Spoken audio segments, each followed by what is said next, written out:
नमस्कार मित्रांनो, जय अहिले जय मल्हार मित्रांनो, स्वागत आहे तुमचं आपल्या अजून एका नवीन व्हिडिओमध्ये। तर मित्रांनो, मनोज जरांगे पाटील हजारो मराठा आंदोलकांसह मुंबईत दाखल झाले आहेत। त्यांनी आझाद मैदानावर मराठा आरक्षणासाठी उपोषण सुरू केलं आहे। आज जरांगे पाटलांनी पत्रकार परिषद घेतली, त्यात त्यांनी मुख्यमंत्री देवेंद्र फडणवीस यांच्यावर गंभीर आरोप केले आहेत। तसेच त्यांनी धनगर आरक्षणावरही भाष्य केले आहे।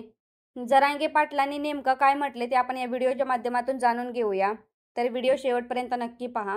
मनोज जरांगे पाटलांनी आंदोलकांनी त्रास दिल्याचा आरोप केला आहे। ते म्हणाले, मराठ्यांना त्रास देण्याचं काम सुरू आहे। आता सरकारने शौचालय, खाण्यापिण्याची दुकाने बंद केली आहेत। आंदोलकांना पाणी, जेवण मिळू नये यासाठी सरकारचा प्रयत्न आहेत।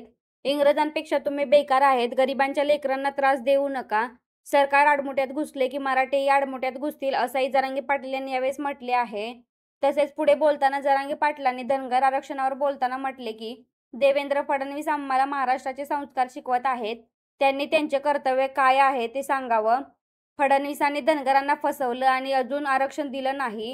कैकाडी समाज पश्चिम महाराष्ट्रात अनुसूचित जमातीत आहे, तर मराठ्यात ओबीसी मध्ये आहे। काही ठिकाणी वेगवेगळ्या प्रवर्गात आहे। कैकाडी समाज 3 प्रवर्गात आहे।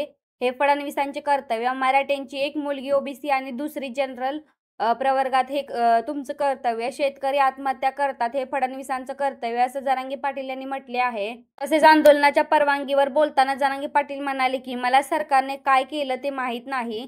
त्यांनी काल मला आंदोलनाची परवानगी दिली होती, आज पुन्हा एकदा परवानगी दिली आहे। माझं एक मत आहे की असले भंगार खेळ खेळण्यापेक्षा खरा डाव खेळावा। त्यांनी मराठा समाजाला आरक्षण देऊन टाकावे। मराठा समाजाचे मन जिंकणे गरजेचे आहे। मराठा समाजाचे मन जिंकण्यासाठी हीच योग्य वेळ आहे। गोरगरिबांच्या लेकरांना आरक्षण दिले तर मरेपर्यंत मराठा समाज सरकारला विसरणार नाही। एक दिवस मुदतवाढ देण्यापेक्षा थेट आरक्षण देऊन टाकावे, असे जरांगे पाटील यांनी यावेळेस म्हटले आहे। तर मित्रांनो, अशाच नवीन अपडेट पाहण्यासाठी आपल्या चॅनलला सबस्क्राईब करा। व्हिडिओ आवडला असेल तर लाईक शेअर करा। धन्यवाद। जय अहिल्या जय मल्हार।